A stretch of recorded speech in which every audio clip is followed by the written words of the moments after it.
Guys, today I'll show you how to change the language on Waze. Let's get started. First, open the Waze app on your phone and tap the search icon.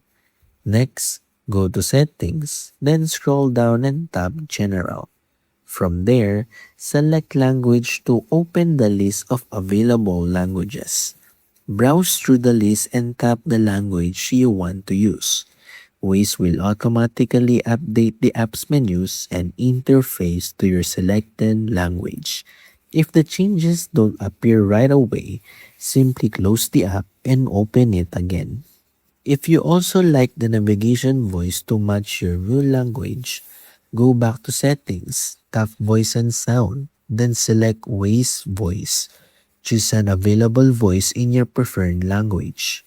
Once you're done, you start a route to make sure both the app language and voice guidance have been updated successfully.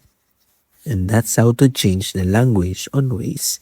If this video helped you, don't forget to like, subscribe, and I'll see you in the next one.